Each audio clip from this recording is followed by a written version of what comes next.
Welcome to the Gatekeepers Podcast with Billy Grove, where the fence world gets real, raw, and unfiltered. Billy's not just an industry leader, he's a hands-on pro who knows what it takes to build quality fences and strong teams. So grab a cold one, settle in, and get ready for straight talk about the trade. Today's show is brought to you by Mr. Fence Academy, National Metal Industries, J.C. Gury Signs and Decals, and Orlando Hinge Company. If you're looking to hit the next level in your fence company, check out Mr. Fence Academy. Real fencers, real job sites, real training equals real results. And now, live from the Mr. Fence Academy studios, here's your host, Billy Grove.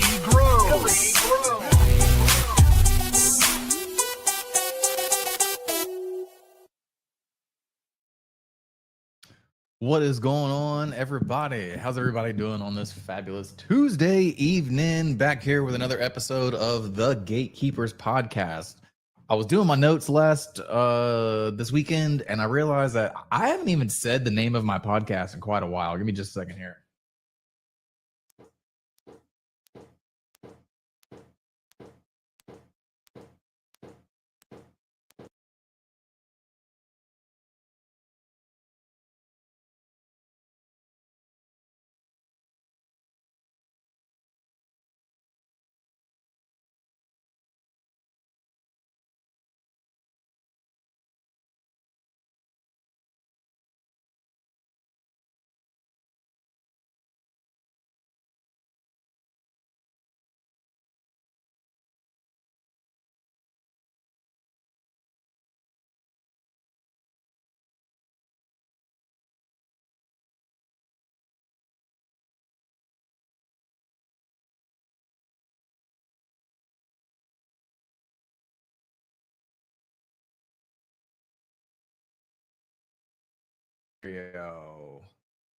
All right. Can everybody hear me now? There we go. Can everybody hear me now? I think I fixed it. Should have fixed it. I've messed with the camera. I guess I unplugged the Rodecaster. But yeah, guys, I'm gonna keep going until someone says they can't hear me or they can hear me again. Okay, awesome. Got a couple people in the comments already. Thank you guys for giving me some help. We're gonna go through back when I started type things, and we're gonna talk about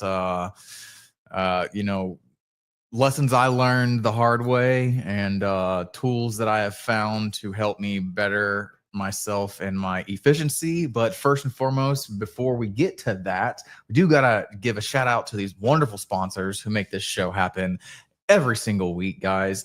First and foremost, if you are looking to up the level of your fence company, whether it be the business side or the installation side, go check out mrfenceacademy.com. Secondly, we have National Metal Industries, and I have a new product update that I forgot to transfer to my notes, so I'm going to have to read it off my phone. National Metal Industries is now offering some aluminum hand railing. Really nice stuff from the pictures that I've received. It's a box system. I'm assuming this is going to be 3 foot tall, and then it comes in 6 foot and 8 foot sections, textured black and textured white, Part Series railing. Y'all go check them out at www.nmifence.com. If you guys are still looking for fence signs, who makes the best fence signs, go check out J.C. Gury over at www.jcgury.com, and your sign will have a nice Mylar lamination, last for years, look the same years down the road. If you guys are still struggling with uphill swing gates, go check out Swan Hinge at www.swanhinge.com. I just used one last week on a pretty big chain link double gate. They were on 6 5/8 posts, so that was kind of fun. Really cool, kind of intimidating until I actually did the first leaf, and I was like, this is pretty darn easy. Mr. Kevin Orlando, if you have any questions and you are or you're just curious about the product, go hit him up. He answered all my questions, walked me through installing the first leaf, worked flawlessly.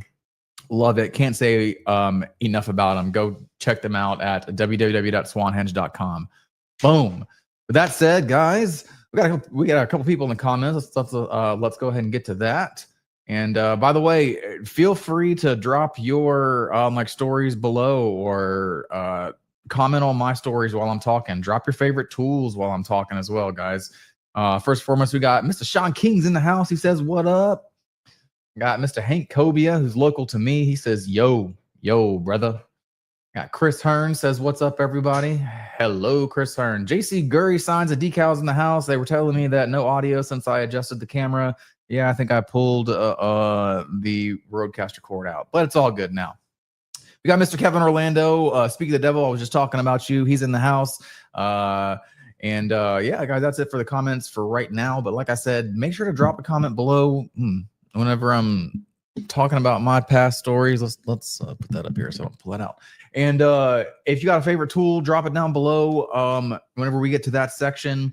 But a lot of you guys who have watched this show have heard my story a couple times on how I got started. I was bartending, blase. I will try to comment the episode down below if you really want to know the full backstory of it. But I got started a lot like most of the guys in the fence industry, with a truck, no trailer, a pair of post hole diggers, a circular saw, and an impact and a drill. And that's how I got started. I kind of fell upon fence building as a side hustle, weekend warrior type thing. And then it slowly moved into COVID, losing job, blase, and doing it full time. But so that is how I first got started with the bare minimum. I remember I sold what I thought my biggest job was ever at the time was a 300-foot wood job. It's kind of funny now that I actually really think about it. But yeah, no, it was a 300-foot perimeter fence for an HOA down off the Navy base. And it's absolutely atrocious. It's horrible. I'm so glad I don't ever have to drive by it. But anyways, I used that money to buy my first trailer. So I got my first trailer with that hard lesson learned of how bad to install a wood fence. But that's where a lot of these guys who are first starting out, they're in the same boat. They think that their product is so awesome, and they have every right, because they just they just spent hours, days, maybe putting up this thing, and they've put all this blood, sweat, and tears into it. So of course it's going to look awesome to them. But like once they really fine tune your fence skills, and you learn what looks good and what doesn't, you go back to your first couple and you're like, oh, it's pretty horrible. It's pretty bad. But you live and you learn. So there's that. I think so I talked about what my first big job, 300 foot. It's super funny now because like we did 700 foot of wood, I don't know, 2 months ago, a couple thousand feet of chain link in the past month. So it's just super funny for me to think about, to actually like reminisce and sit here and talk about it. Like I knew I was going to talk about it, but I guess those thoughts didn't hit me until I started speaking about it. So that's awesome, like for me as well. So, like I said, one of my biggest learning curves that I had to like watch so many YouTube videos on was how to set up a freaking string line for damn pickets. I struggled with that hard for my first couple, first couple months, probably 6 months. I struggled with that hard. I kind of got it ironed out after 6 months. I'm so glad I found the like Mr. Fence tools like straight away, because I will forever use a bump board, a straightaway, whatever you want to call them, guys, a pick a jig, whatever you want to call them. But I will forever use those, because string sucks. I hate them. But anyways, that's just me personally. But yeah, so I struggled and watched a lot of YouTube videos on it, and played with the tape measure a lot, and and figured out, how to get it done until I did buy that awesome tool, which I'm not saying that you got to go right now and buy, but you should probably go buy it by the end of the night. No, you should do that.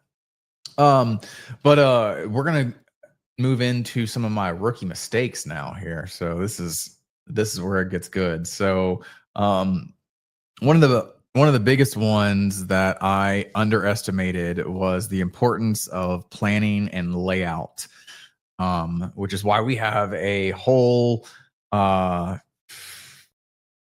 person who works here who does that stuff here at High Steel, and they are the production coordinator. So it is super important. But in the early days, I just thought it was just run and gun. I could just scribble a little drawing on the background or on like the back of a napkin and it would be good to go. All down to there was one time that I was demoing only one line of the fence, but like leaving the last two sections because it was the neighbors or something. I can't really remember, but I ended up like demoing that entire line of the fence because I put in headphones and just got to going. I ended up it was like 3 sections, so 24 foot. So I ended up having to eat 24 foot and rebuild that for free. So that was a cool rookie mistake.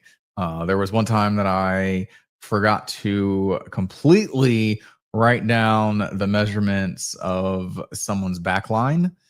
And this was in my year two, maybe 1.5. And so I thought I could just base it off of the sidelines because I was like, that yard's pretty square. It's not like a rectangle lot. Tell a story that one time. Okay, I will.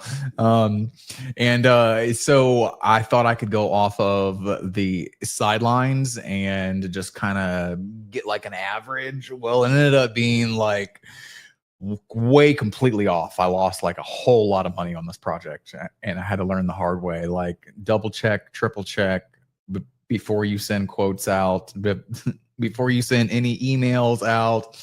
Double, triple check. If you think that you forgot something, say, hey, Mrs. Jones, Mr. Jones, I'm sorry. I'm a horrible salesperson. I'm a horrible production coordinator. I messed up. Can I come back out and remeasure your back line? Because that cost me like 7 sections, 8 sections. So a good bit of money out of my pocket. And that's just kind of what happened, man, as a newbie. Chris wants me to tell you guys a story. I'm finally able to tell this. I've been waiting, Chris. I've been waiting. So speaking of process, and I brought up the production coordinator part of it. Here at High Steel, our production coordinator gets all the material lists together, orders the material, but their most important job of all is to go out to the job site the week before, 2 weeks before, whatever your process is for how long somebody goes out right before we do the install. But they are to go out there, meet with the customer, find out their actual fence installation expectations, i.e. height off the ground, which way the pickets are facing, which side of the fence the fabric is on. You get what I'm saying, right? So they're going out there. They're going to double check the salesman's measurements. If something is added or removed, they're going to update that to either the salesman or the quote, whatever their job is. And then once we have all of the gate placements, starts, stops, corners, and everything is discussed, height off ground, if there's a French drain running through the fence line that is going out to the street, and they bought private line coverage, we need to know that as install crews, or your install crews need to know that before going out to the job and playing detective. So what they do is they record a video, and the video starts at the front of the house, and it gives you a good picture of where to park. It says, I put up a yard sign or not. And then he walks from the front of the house to where the start of the fence is going to be, and he videos it and shows it to you. Well, This has been a couple months back now. Freeport is a city in Florida that is about an hour and 30 minutes away, give or take traffic. And we had sold a job in a new build subdivision down there. And I'm talking about they had just started this expansion on the subdivision pretty much within the time frame that we sold the fence. Like this was one of the first couple houses. So just some little backstory on that. So the decision gets made to not send Nick out to do, and I was not trying to say names, I'm sorry, was not to send the production coordinator out to do a like pre-install. Well, what ended up happening at the end of the day, and I went out there and I was part of this, is the address that we had for the client was a lot number. Well, that lot number ended up being somebody's address on the same exact street. And it did not say lot 30. I think it was either 30 or 32. It just said 30 White Owl Drive or 32 White Owl Drive. I can't really remember if it was 30 or 32. But anyways, so we pull up to whatever White Owl Drive. I knock on the door, no answer. Ring the Ring camera, no answer. Knock on the door again, no answer. And I'm like, okay, let me go pull some measurements. So I went and pulled some measurements. There was one line that was maybe 6 to 7 inches off. And I was like, this is it. Everything's flagged. 811 has been out there. It's been located, all of that. So I'm like, this is our yard. Let's go. So we get out there. I just have to laugh now. But we bust our ass. We are hustling our ass off because I think we ended up getting to something happened that morning where we didn't get to leave until like 9. So we didn't get out there until almost lunchtime. So we were trying to make up time, bust ass, pedal to the metal. So we're in like hour 2.5, holes are dug, poster set, dirt work's done, rails are attached, whole fence is sighted in, and we're in the middle of doing the ins and outs, which we're like tipping the tops. And I can just remember because I was on like the left side of the house to where I couldn't see the right because I was sighting them in. And one of the guys says, hey man, there's this guy up here. He wants to talk to you. I'm like, okay. So I walk up, he introduces himself. I said, hey man, my name's Billy. I'm like, we're here installing your fence. He said, yeah. I didn't buy a fence. And I was like, what? What do you mean you didn't buy a fence? And I like quickly, I was just like, give me 1 second. I dropped everything. I went to the truck. I got the paperwork and I was like 30 or 32 White Owl Drive. I looked up at the house. It said 30 or 32 White Owl Drive. Boom, boom. So I walked to him and I was like, is this your address? And he was like, yes, that's my address. And I was like, is this your wife's name? Because it was a lady on the thing. And like, without him even saying no, I could just tell. I was like, that is not his wife's name. Not at all his wife's name. And so I can't remember how we figured out it was lot number 32 and the address was different. It's been a couple months, but that happened. And it was quite embarrassing to talk to the man, to be quite honest with you. But yes, we skipped process and things got fucked up, if I'm just being completely blunt. We put a fence in the wrong spot and it was pretty much too late. We packed the shit out of them damn posts, packed the shit out of them. But yeah, that's what happened. So that's kind of what happens whenever you skip processes, even not as a newbie, right? Because here we go. Chris Steele says, I totally told him to skip it, to 100% my fault. Like I said, I didn't want to call out like any names. I do apologize for using the first name first time, but it is what it is. We live and we learn. We make mistakes and we figure out how to pivot. And yes, we did sell them the fence that same day. So we pivoted and we made it work out. So we went back out there and installed the fence for the original customer, which thank God she wasn't too upset about it.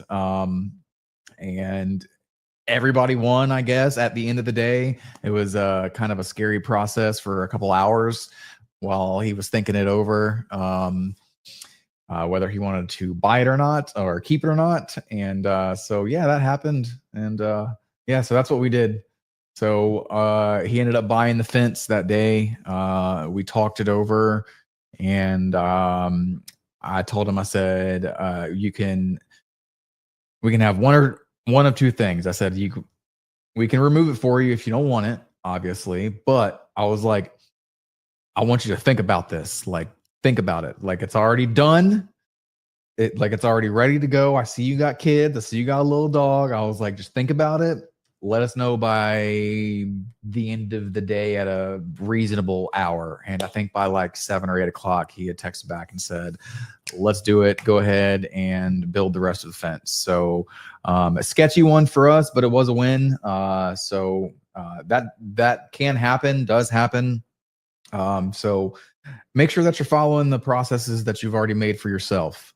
Don't get complacent or whatever the word is and skip a process just because it's an hour-and-a-half drive, or else you'll end up running into something like we did. And it wasn't very much fun for a couple hours.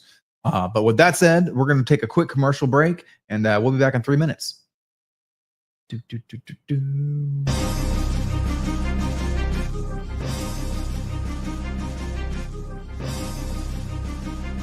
National Metal Industries, a family-owned business for 70-plus years, has grown to be recognized for their ability to deliver on not just privacy slats for fence, but all types of fence products. National Metal Industries has all the hardware and tools to get the fence professional in and out of their job with the most ease possible.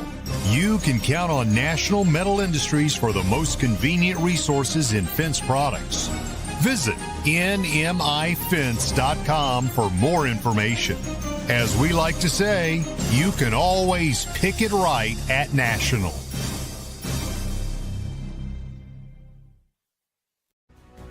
J.C. Gury Signs and Decals has been a trusted name in the sign industry since 1949, with all manufacturing done in-house from start to finish right here in the USA. With 75 years in outdoor signage and roots dating back to the 1920s, J.C. Gury specializes in durable, high-quality signs and decals. In-house screen printing since the 1970s ensures every product meets the highest standards. Visit jcgury.com for more information. Every aluminum sign includes Mylar lamination at no extra cost, extending product life in tough outdoor conditions. For unmatched quality and longevity, visit jcgury.com. Struggling with a gate that drags on your sloped yard? Orlando Hinge Company has the solution, the Swan Hinge. Unlike standard hinges, the Swan Hinge lets double drive gates swing open smoothly up inclines, eliminating dragging and binding. Easy to install on vinyl, aluminum, wood, and chain link gates. It's built for durability and made to withstand the elements. And when your customer hears that, yes, their gates can work on a slope, you just made the sale. The Swan Hinge, designed by fencers for fencers. Made in the USA, lifetime warranty. Order today at swanhinge.com or email info@orlandohingecompany.com. The Swan Hinge, because every gate deserves to open smoothly. All right, guys, we are back. And real quick, just once again, if you are looking to up the level of your fence company, whether it be the business side or the installation side, go check out www.mrfenceacademy.com. Promise you, I'm not steering you wrong. Man, I kind of like how that rhymed. That actually went together pretty well. Also, like I said at the beginning of the show, National Metal Industries is dropping some new hand railing. You guys go check that out over at www.nmifence.com. It is going to be 3 foot high, comes in 6 foot wide and 8 foot wide panels, textured black and textured white boxed kit, even better. Heart Series railing. You guys go check them out at www.nmifence.com. Boom. All right, guys, we are back. And hey, look, my wife is watching. Hey, babe. See you soon. Love you. All right, so we're gonna get into some of the different tools and things that really changed not just the way I installed, but the way I looked at fence insulation as a like career. Actually, it really made me fall in love with it. I do have a couple favorite tools. Hands down, the biggest tool that changed my installation career is the Mr. Fence Tools Equalizer. I can't say it enough. I don't give two shits if you don't like Sean King. I really don't. I will say this: the Equalizer is a game changer, and I still continue to this day blow people's minds when I show them the first time that I set it up. I can take a guy off the street, show him how to set it up once, maybe twice, and he's got it like that. Boom. The thing that I spend the most time teaching people how to do is tie off the ends. If you don't have the like adjuster cables, people want to do these crazy boat knots, half hitches, all this other stuff instead of just wrapping it 3 times and then up and over with your main line. I spend more time doing that and teaching people how to mid stake it than I actually do really just setting it up, going from stake to stake. So that is my hands down favorite fence tool. Always has been, always will be. Y'all can go get them at like MrFenceTools.com. The new ones, the 270s, will have the capability to wrap around backyards with just one. Pretty freaking awesome. I love it.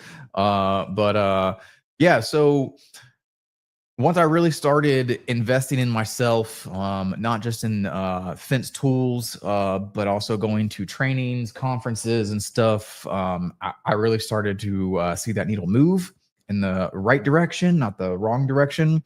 And it really paid off. All these things that I was trying to be cheap on, like for instance, there was a sale on miter saw when I first started, and I had some shitty corded circular saw, and the battery powered circular saw with the 2 batteries that I wanted was like the same price as the miter saw on sale. And I was like, man, I'm gonna get this miter saw, man. You know what? That thing has been sitting in my mom's garage for probably 4.5 years. True freaking story, man. Things that I bought and thought were must-haves whenever I first started were literally just not the correct proper tools to be using in the fence industry. And you learn to have cordless circular saws, cordless sawzalls, dragging cords around yards, and dealing with dealing with voltage drop over 400 or 500 feet and stuff. That's a real thing. And having your compressor not want to run at full because you have 6 100-foot extension cords hooked up to the backdoor power supply, which is probably pulling a whole shit ton, and you lose voltage. And there is just so many things that I did trying to save money when I first started that just ended up just costing me money. I mean, I still have a lot of those extension cords to this day, but they're still collecting dust. They're really nice, expensive, $120 for a friggin' 100-foot extension cord. I got like 6 of those. That's almost half of a gas powered air compressor. You see where I'm going with this? But it was because I was ignorant to it. I didn't understand that. I had not grasped the buy once, cry once term that I like to use very often. And I thought that just, buying an extension cord here and there, it wouldn't deal. And I would just save up for a gas air compressor when I could have just saved up the entire time podcasting, air compressor. But little things like that. I was a diehard believer in those one-man augers, those wrist-breaking, take you for a ride things, until I used a Little Beaver the first time. Little Beavers are freaking amazing. So are mini skids. When I first started, I thought that there was no place in the fence world for mini skids, but I got to be honest with you, there's a place. There's a place for them. In my book, they increase everything, and they save your back and your energy tenfold. I get all the cons and everything. I get that. But as an owner operator, I would 100% choose a mini skid over a $17 an hour like employee. 100%. There's things that the mini skid can't do, but you can build jigs to make it work, right? So some advice to I guess some of those guys who are looking for a mini skid. If you're really looking for a mini skid and you're going to be the one operating it every day and not little Timmy or little Johnny over here, go for it, man. Freaking total game changer. Total game changer, man. Grab a whole bunk of pickets instead of a stack of 15. A whole bunk. But yeah, so here we go. So I guess one of the most asked questions is, are you team black and yellow or black and red? And I have to be honest with you guys, I've been team black and yellow. DeWalt, for those who are watching who don't know, I guess everybody who does, I've been team black and yellow since I really got into buying power tools. But over the past couple of years, I've had the opportunity to use some of these newer Milwaukee stuff. I'm really freaking like it, man. Now, Milwaukee can't make a tape measure to save the goddamn lives for all of y'all who have fallen victim to buying those expensive tape measures and have them break in the same week that you bought them. But man, they're starting to make some really cool stuff. And I don't know, man. I might be team red and black here in the next couple of years. Who knows? But right now, team yellow and black. My favorite right now, my favorite measuring tape is a Stanley Fat Max, but I have to say them freaking cheap Husky them cheap Husky tape measures, them things are pretty good. I'm not gonna lie, they are pretty good. They take some abuse. JC Gury says Milwaukee is the bomb. I mean, I gotta say they're really starting to pull me over to the black and red side, and man, it's gonna be an expensive switch for myself personally. So that's gonna suck. But who doesn't like buying tools, right? So yeah, that's my favorite tape measure tools. I guess some advice I got for some of the newer comers, the new guys, is invest in yourself, invest in your company, but first invest in yourself and get yourself to trainings, buy yourself nice tools, buy yourself nice boots, nice work clothes. Just invest in yourself. People will, your customers can tell by the way your first impression speaks thousands of words. So be gung-ho into just investing into yourself. Like I said, not just with tools, trainings, but making sure that you're wearing not holy pants to go to an interview or anything, or not like an interview, but like an estimate. But yeah, don't do that for like a job interview either. But just make sure that you look nice, man. People like whenever other people look nice whenever they're coming to offer them a service. That's about all I got for you guys. We got a great show lined up next week. I got Matt Warner booked. It's gonna be fun. I've put a lot